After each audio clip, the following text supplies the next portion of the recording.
Hello and welcome. I'm your host Elizibar, and Nocterra number 4. It's a book right here.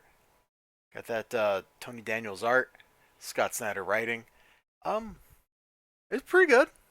Like I had fun reading this thing, and I think I identified my core problem with this book. Aside from like two books ago when I was like, nobody is opening their mouth when they talk. I didn't really pay attention for that, so that may still be happening. I don't know, but no. Here's my problem with the book. I should just waited for the trade paperback. Like, that's it. That's what it all comes down to. I should have waited for the trade paperback. Reading this in individual issue form is honestly kind of annoying. Now, we do follow, like, actual individual story structure. So there's a beginning, a middle, and an end to each issue, and then an overall story driving everything forward. But it still would have been better to just read this as a collected edition. We start off, here with the kids. She's talking about like the first days of darkness or the first nights of darkness, whatever.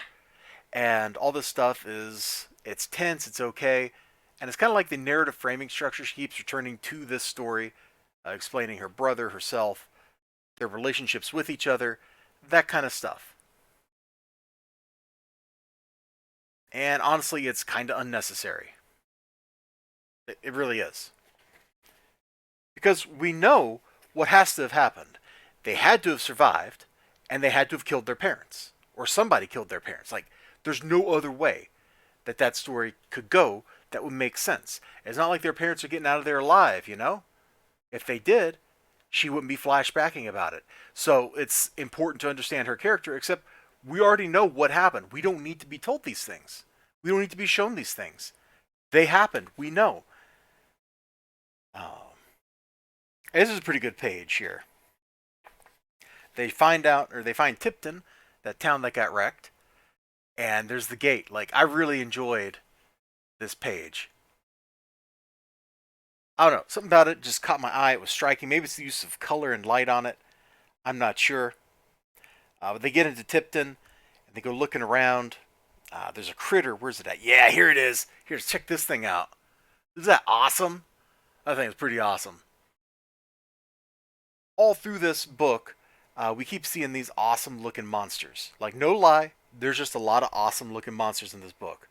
Maybe not a lot. There's several. Let's put it that way. There's enough that it's like, man, I love all the awesome looking monsters. They just keep throwing them at us. There's like a container in a laboratory. It's got some awesome little fish monsters in it. Hold on. Is that like the next page? Yeah, it's like the very next page over here. Look at that. Look at those things. Like, look at that. Is some kind of lobster? Like, I don't even know, bro. I don't even know. She calls them like shadefish. It was pretty cool. And then they find something they were looking for there. They go to use it. Da da da da da. People talk about Blacktop Bill a little bit. Uh, oh yeah, what's her name? Like, is gonna get to drive the truck at some point. Like, that's kind of cool. She's the daughter or whatever of the scientist that got killed by Blacktop Bill. Blacktop Bill shows up. The brother shows up. The story advances. Everything is pretty satisfying. But here's the problem. We're just kind of in the middle of the story. Like, I want to go like, oh man, this was crazy, but it's not. The story's proceeding pretty much like I would expect it to. I don't think I have been thrown a curveball. So we're at the beginning, like not since the beginning of the book, like issue 1 or whatever when Blacktop Bill first showed up. Yeah, there was kind of a little bit of a curveball, like going on right there, like with the direction of the plot at that point. But once we got on this track, once we got on the track of they're carrying people, they're going that way, people are following them. It's all pretty standard stuff. It really is. Like in the last issue, the old man died, right? He did the old like mentor sacrifice play. Oh my gosh, this is straight out of like Joseph Campbell. All right, so the mentor disturbed her life to bring her and her brother into a new place. Then he sacrifices himself. They descend into the underworld. They're literally there.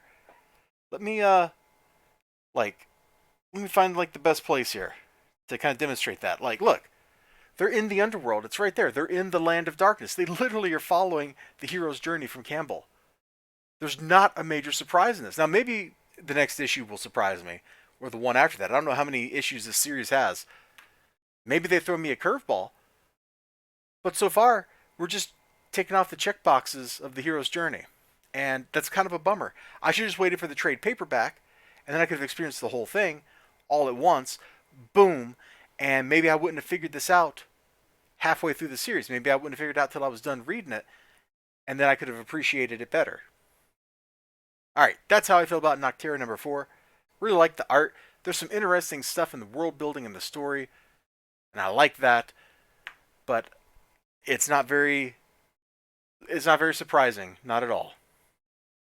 And that's not necessarily a bad thing, you know?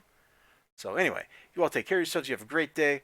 Remember to like, comment, subscribe, all that good stuff. Hope to see you again next time. Until then, bye-bye.